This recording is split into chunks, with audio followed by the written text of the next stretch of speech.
अस्सलाम वालेकुम स्टूडेंट्स। आज का जो हमारा टॉपिक है वो है Millikan's oil droplet method. Topic start करने से पहले मैं सबसे रिक्वेस्ट करूंगा कि जिन स्टूडेंट्स ने अभी तक मेरा चैनल सब्सक्राइब नहीं किया वो चैनल सब्सक्राइब कर लें और बेल आइकन बटन को भी दबाना ना भूलें ताकि आपको हर नई आने वाली वीडियो का नोटिफिकेशन मिल सके। तो आज का जो हमारा टॉपिक है वो है मिलिकन्स ऑयल ड्रॉपलेट मेथड। तो सबसे पहले तो सवाल ये है कि हम ये मिलिकन्स ऑयल ड्रॉपलेट मेथड जो है ये क्यों हम यूज़ करते हैं, इसका पर्पज़ क्या है। इसका पर्पज़ जो है वो है टू फाइंड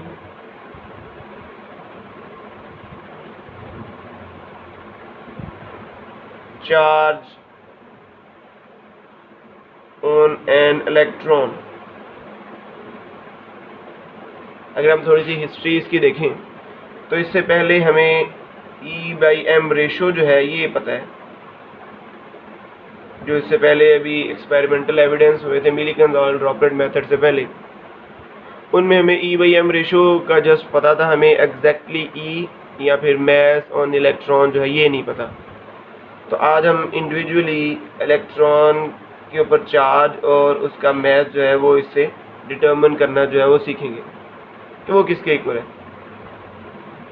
तो उसके लिए हमें पहले ये स्कीमेटिक डायग्राम यहाँ पे ड्रॉ की हुई है, इसके बारे में हम समझेंगे।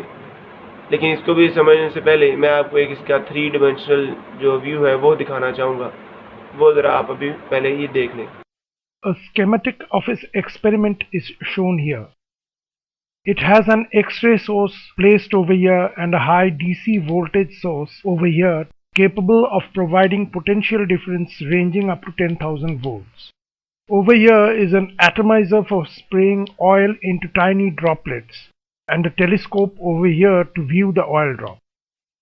Now let us see what we have inside this container. There are two plates over here. The oil is sprayed on the top like this. The top plate has a small hole over here. This hole allows the oil drop to enter this region between the two plates. The top plate is connected to the positive terminal of the battery. The X-ray comes from here and ionizes the gas that is present over here, which in turn charges the oil drop that enter in this region. तो बेटा schematic diagram के बाद ये जो आपको 3 dimensional picture draw की हुई दिखाई है ये तो थी आपके अंडरस्टैंडिंग के लिए, लेकिन जब आपने पेपर के अंदर ड्रॉ करनी होगी तो आपने वही डायग्राम ड्रॉ करनी है जो आपने बुक के अंदर जो है वो समझी हुई है। जैसा कि ये यहाँ पे मैंने ड्रॉ की हुई है। इस डायग्राम के ऊपर कुछ अल्फ़ाबेट्स लिखे हुए हैं। इन अल्फ़ाबेट्स के जो है पर ये मीनिंग है कुछ, और वो क्या क्या है वो हम साथ साथ जो है वो एक्सप्लेन करते जाएंगे इनके कंस्ट्रक्शन के साथ साथ। तो सबसे पहले हमारे पास ये एक बॉक्स होता है, चैम्बर है, जिसको उसने C के साथ रिप्रेजेंट किया है। यहाँ पे C स्टैंड्स फॉर चैम्बर। इस चैम्बर की दो विंडोज़ हैं, W1 एंड W2 विंडोज़। ये विंडोज़ जो है वो मुख्तलिफ़ चीज़ों को एंटर या वहाँ से ऑब्जर्वेशन के लिए हम यूज़ करेंगे। जैसा कि विंडो 1 जो है ये एक सोर्स के थ्रू लाइट सोर्स हम यूज़ करते हैं। इसको हम लेंस के थ्रू जो है एक पॉइंट के ऊपर फोकस करेंगे जहाँ पे हमने कुछ चीज़ों को अंडर ऑब्जर्वेशन रखना होगा। और दूसरी तरफ जो विंडो है यहाँ पे हम माइक्रोस्कोप अटैच करते हैं। माइक्रोस्कोप से हम इसके अंदर ऑब्जर्वेशन को जो है वो ऑब्जर्व कर सकेंगे और इस लाइट से उसको एनलाइट करेंगे। इसके साथ यहाँ पे ये एटमाइज़र लगा हुआ है और ये एम माइक्रोस्कोप को स्टैंड कर रहा है।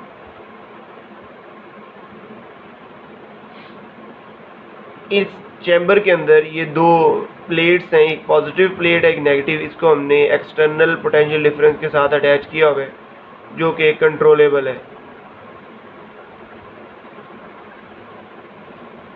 पोटेंशियल डिफरेंस पर्टिकुलर है जिसको आप जो है वो अपनी मर्जी से कंट्रोल जो है वो कर सकते हैं। और इसकी एक तरफ से हम इसके अंदर जो है वो एक्सरेज जो है वो भी एंटर कर सकते हैं। तो ये तो इसकी स्कीमेटिक डायग्राम। एटमाइज़र के अंदर ऑयल ड्रॉप्स है जिनको हम स्प्रे करके जो है वो अंडर ऑब्जर्वेशन रखेंगे। अब यहाँ पे सवाल ये है कि आपने क्या डिटर्मिन करना है और किस तरह से करना है और कैसे आप ऑयल ड्रॉपलेट के ऊपर जो है वो चार्ज डिटर्मिन करेंगे, फिर उसको आप किस तरह से एक इलेक्ट्रॉन के ऊपर चार्ज के साथ रिलेट कर रहे होंगे। तो उसके लिए बेटा हम यहाँ से स्टार्ट करते हैं। इसको जब हम इसको इनिशिएट करेंगे तो हमने एटमाइज़र के थ्रू इस चैम्बर के अंदर हमने ऑयल ड्रॉप्स जो है वो स्प्रे कर देने। तो इस चैम्बर के अंदर बहुत सारे ऑयल ड्रॉप्स जो हैं वो स्प्रे हो जाएंगे। उन ऑयल ड्रॉप्स में से कुछ ऑयल ड्रॉप इस अपर प्लेट के इस होल में से, अपर प्लेट के अंदर एक होल है, एच यहाँ पे होल को रिप्रेजेंट कर रहा है, होल है, यहाँ से कुछ ऑयल ड्रॉप जो है वो इन दोनों प्लेट्स के दरमियान में आ जाएंगे, अंदर एंटर हो जाएंगे। बिलफर्ज मैं ये कहता हूँ कि यहाँ पे कुछ ऑयल ड्रॉप्स इसके अंदर एंटर हुए हैं और हम उनमें से किसी एक आध को जो है वो अंडर ऑब्जर्वेशन रख रहे हैं। तो जब ये ऑयल ड्रॉप यहाँ पे इसके अंदर एंटर हो गया, हम माइक्रोस्कोप से इसको अंडर ऑब्जर्वेशन रख रहे हैं, तो ये ऑयल ड्रॉप नीचे की तरफ किस फोर्स की वजह से मूव आउट करेंगे? डेफिनेटली ये ग्रेविटेशनल फोर्स की वजह से डाउनवर्ड मूव कर रहे होंगे। तो हम ये क्या करेंगे, जब ये ऑयल ड्रॉपलेट नीचे की तरफ आ रहे होंगे तो हम इसके इन ऑयल ड्रॉप्स के ऊपर दोनों प्लेट्स के दरमियान में एक्स रेज एंटर करवा देंगे। वो एक्स रेज क्या करेंगी, इन ऑयल ड्रॉप्स को जो है वो आयोनाइज कर देंगी, इनके ऊपर चार्ज प्रोड्यूस कर देंगी। बिलफर्ज यहाँ पे इस ऑयल ड्रॉप के ऊपर जो है वो नेगेटिव चार्ज जो है वो क्रिएट हो गया, और साथ ही हमने इसके ऊपर जो है पोटेंशियल डिफरेंस भी प्रोवाइड कर दिया है जब कुछ ऑयल ड्रॉप जो है वो इन दोनों प्लेट्स के दरमियान में एंटर हो गए। तो जो ही आप यहाँ पे पोटेंशियल डिफरेंस प्रोवाइड करेंगे तो जो कि हम कह रहे हैं कि इसके ऊपर जो है वो नेगेटिव चार्ज क्रिएट हुआ है, तो ये नेगेटिव चार्ज क्या करेगा, इन ऑयल ड्रॉप्स के ऊपर जो नेगेटिव चार्ज है, ऊपर वाली पॉजिटिव प्लेट इसको अपनी तरफ अट्रैक्ट करेगी और नीचे वाली इसको रिपेल करेगी। इसका मतलब क्या है कि इस ऑयल ड्रॉप के ऊपर जो है वो इलेक्ट्रिक फोर्स एक्सर्ट हो रही होगी। इलेक्ट्रिक फोर्स इस ऑयल ड्रॉप के ऊपर एक्सर्ट होगी जो कि अपवर्ड है, जबकि डाउनवर्ड कौन सी फोर्स एक्सर्ट हो रही है? Gravitational force. हमने इस कंट्रोलेबल पोटेंशियल डिफरेंस को इस तरह से कंट्रोल करना है कि आपके पास ये जो ऑयल ड्रॉपलेट है ये अपनी इस एयर के अंदर जो है, जो इन दोनों प्लेट्स के दरमियान स्पेस है, यहाँ पे ये सस्पेंड हो जाए, यानी कि इलेक्ट्रिक फोर्स बराबर हो जाए ग्रेविटेशनल फोर्स के। तो जब ये दोनों फोर्सेस इक्वल हो जाएंगी तो ये कॉन्स्टेंटली जो है यूनिफॉर्म वेलोसिटी के साथ डाउनवर्ड मूव करेगा, और उस हम पर्टिकुलर वेलोसिटी को एक नाम देते हैं, वो भी हम नेक्स्ट जो है वो भी उसको भी देखेंगे कि वो क्या है। तो अभी तक हमने ये बताया कि ये जो चार्ज पार्टिकल है, इसके ऊपर चार्ज पार्टिकल कौन सा है? ऑयल ड्रॉपलेट का। इसके ऊपर दो फोर्सेस एक्सर्ट हो रही हैं, एक इलेक्ट्रिक फोर्स और एक ग्रेविटेशनल फोर्स। तो इन दोनों फोर्सेस की वैल्यू जो है वो हमने कही किसी तरह से इक्वल कर ली है पोटेंशियल डिफरेंस को, एक्सटर्नल पोटेंशियल डिफरेंस को कंट्रोल करते हुए। इन दोनों प्लेट्स के सेपरेशन डी थी, तो अब हम इसको जो है वो कुछ इस तरह से लिखेंगे। हमारे पास जो इसकी डेरिवेशन है, हमने जैसा कि एफ ई और एफ जी इन दोनों को इक्वल कर दिए, दोनों फोर्सेस को। आपको पता है कि इलेक्ट्रिक फोर्स का फार्मूला होता है Q इंटू ई और ग्रेविटेशनल फोर्स का M इंटू जी। तो अब हम यहाँ पे अपनी इलेक्ट्रिक फील्ड की जो वैल्यू है, E की वैल्यू, वो हम पुट करेंगे। हमने अकॉर्डिंग टू पोटेंशियल ग्रेडियंट ये फार्मूला पढ़ा हुआ, delta V over delta R। Negative sign उसकी मैक्सिमम रेट ऑफ चेंज को रिप्रेजेंट करता है बस, तो हम उसको यहाँ पे इग्नोर करेंगे। आप जैसे नहीं समझ लेंगे, हम इसकी मैग्नीट्यूड जो है वो पुट इन कर रहे हैं, रेट ऑफ चेंज को जो है यहाँ पे यूज़ कर रहे हैं। तो हमारे पास यहाँ पे जो वैल्यूज़ हैं वो डेल्टा V और डेल्टा R नहीं है। डेल्टा V पोटेंशियल डिफरेंस को रिप्रेजेंट करता है, तो हमारे पास डेल्टा V यहाँ पे बेसिकली V है, और डेल्टा R दोनों प्लेट्स के दरमियान सेपरेशन को रिप्रेजेंट करता है, तो यहाँ पे हमारे पास सेपरेशन दोनों प्लेट्स के दरमियान D है। तो आपके पास ये जो रिलेशन है वो कुछ यूँ होगा, V डिवाइडेड बाई D। तो इसको हम यूँ लिख सकते हैं M इंटू जी। तो चूँकि आपको चार्ज और इलेक्ट्रॉन निकालना है, तो हम इस ऑयल ड्रॉपलेट के ऊपर चार्ज को जो है वो लिखेंगे, तो वो आपके पास ये रिजल्ट आ रहेगा। इसको आप कहते हैं क्वेश्चन नंबर 1। तो अगर हम इस क्वेश्चन नंबर 1 का जो है बगौर मुताला करें, तो हम यहाँ पे ये देख रहे हैं कि हमें एक्सटर्नल पोटेंशियल डिफरेंस है ये तो पता चल जाएगा वोल्ट मीटर यहाँ पे लगा के कि कितने पोटेंशियल डिफरेंस के थ्रू ये सस्पेंड हुई है।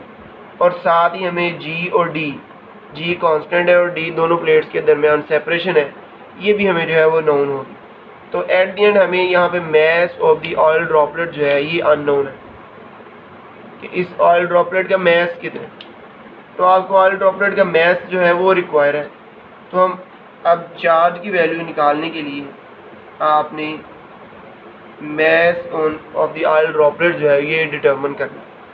तो mass of the oil droplet जो है फाइंड आउट करने के लिए अब हम वही यहाँ पे यूज़ करेंगे टर्म जो अभी मैंने आपको कही थी कि जब दोनों फोर्सेस इक्वल हो जाए तो चार्ज पार्टिकल जो है वो डाउनवर्ड मूव करता है कांस्टेंट वेलोसिटी के साथ, और हम उस पर्टिकुलर वेलोसिटी को कहते हैं टर्मिनल वेलोसिटी। तो टर्मिनल वेलोसिटी का यहाँ पे रिलेशन जो है वो हमने ड्रैग फोर्स के साथ रिलेट किया होता है कि वेट जब ड्रैग फोर्स के इक्वल हो जाए तो तब वो यूनिफॉर्म या कांस्टेंट वेलोसिटी के साथ डाउनवर्ड मूव करता है। आपने पार्ट 1 चैप्टर 6 के अंदर जो है टर्मिनल वेलोसिटी वाला टॉपिक पढ़ा हुआ, जिसमें आप कहते थे कि जब वेट बराबर हो जाए ड्रैग फोर्स के तो तब चार्ज पार्टिकल जो है वो टर्मिनल वेलोसिटी के साथ डाउनवर्ड मूव करेगा। तो यहाँ पे mg वेट था और fd 6 पाई ईटा r vt है। तो हमें यहाँ पे मैस रिक्वायर है, तो मैस को आप लिख देंगे 6 pi eta r vt divided by g। ये आपके पास मैस का रिलेशन है। इसमें भी हम देखते हैं कि क्या आपको सारी चीज़ें नोन है। तो इसमें देखें तो 6 पाई कांस्टेंट, ईटा इस ऑयल ड्रॉपलेट की विस्कोसिटी है, जी कांस्टेंट है, आर और वी टी ये आपको पता होने चाहिए। R radius of the oil droplet जिसको आप अंडर ऑब्जर्वेशन रख रहे हैं, और वी टी इसकी टर्मिनल वेलोसिटी। तो इसका मतलब है अब आपको टर्मिनल वेलोसिटी और आर जो है वो रिक्वायर है मैस डिटर्मिन करने के लिए।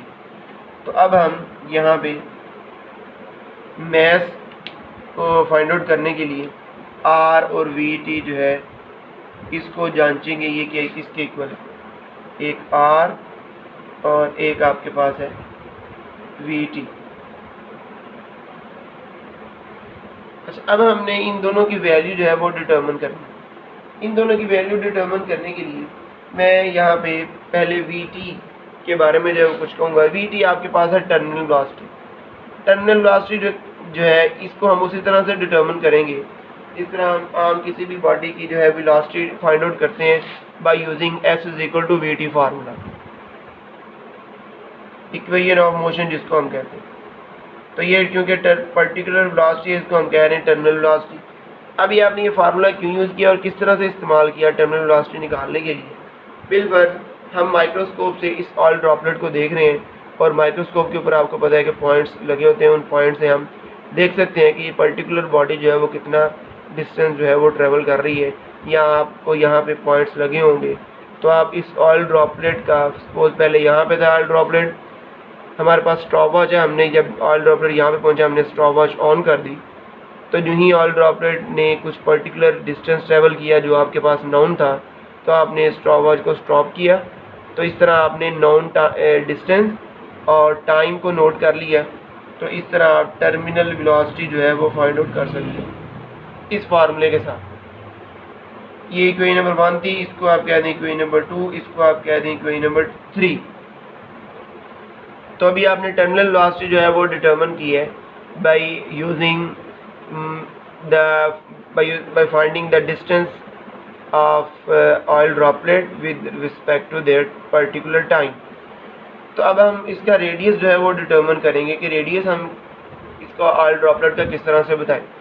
तो जब हमें किसी भी बॉडी का रेडियस पता ना हो तो हम क्या करते हैं, रेडियस ना पता हो या मैस ना पता हो तो हम उसकी डेंसिटी को जो है वो नोट करते हैं। डेंसिटी को डिटर्मिन करते हुए ये वैल्यूज़ फाइंड आउट करते हैं। तो यहाँ पे भी हम डेंसिटी जो है वो यूज़ करेंगे, डेंसिटी ऑफ ऑयल ड्रॉपलेट जो है वो किसके इक्वल है, mass over volume m over v। ये आपके पास वैल्यू है। तो अब हम देखेंगे कि इसका वॉल्यूम कितना है इस ऑयल ड्रॉपलेट का। ऑयल ड्रॉपलेट चूँकि स्फीयर फॉर्म में है तो स्फीयर का जो वॉल्यूम है वो किसके इक्वल होता है 4/3 पाई आर क्यूब। तो ये जो डेंसिटी है ये किसके इक्वल आ जाएगी m/4/3 पाई आर क्यूब। तो हमें तो यहाँ पे आर निकालना था, तो हम यहाँ से क्या करेंगे, हम एक मैथ का रिलेशन निकालेंगे। और मैथ का रिलेशन क्या आएगा 4/3 पाई आर क्यूब रो। इसको आप कह दें इक्वेशन नंबर 4। अब हम क्या करेंगे, यहाँ पे इक्वेशन नंबर 4 और 2 इन दोनों को जो है वो हम कंपेयर करेंगे। इन दोनों को जो है वो हम यहाँ पे अब जो है वो कंपेयर कर रहे हैं। तो जब आप इनकी कंपैरिजन करेंगे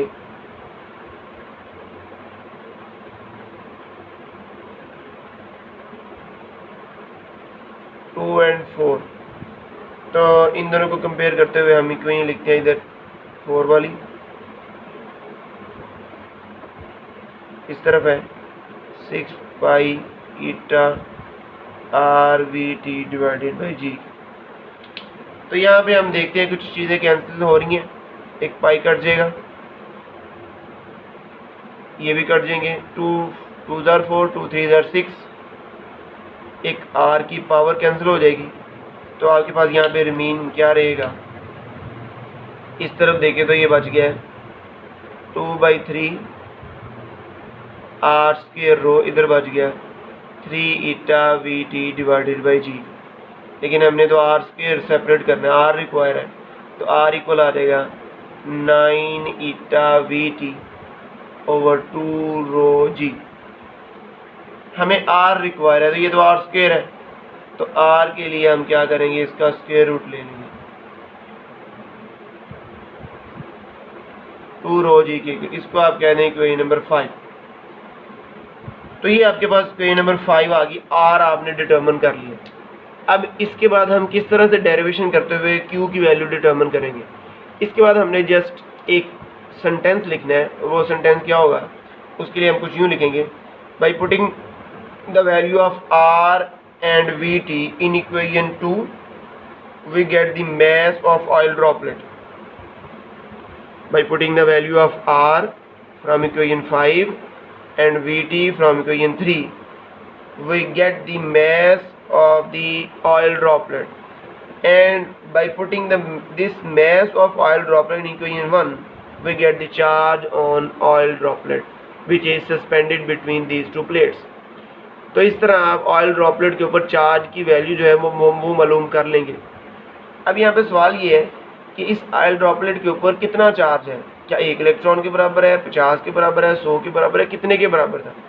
तो जब मिलिकन्स ने इसी एक्सपेरिमेंट को बार बार रिपीट किया और अपने रिजल्ट्स जो थे वो उसने कंक्लूड किए, उनके बारे में लिखा, तो उसने देखा कि हर एक जो आंसर था वो एक लीस्ट नंबर के साथ मल्टीपल में आ रहा था, और वो लीस्ट नंबर क्या था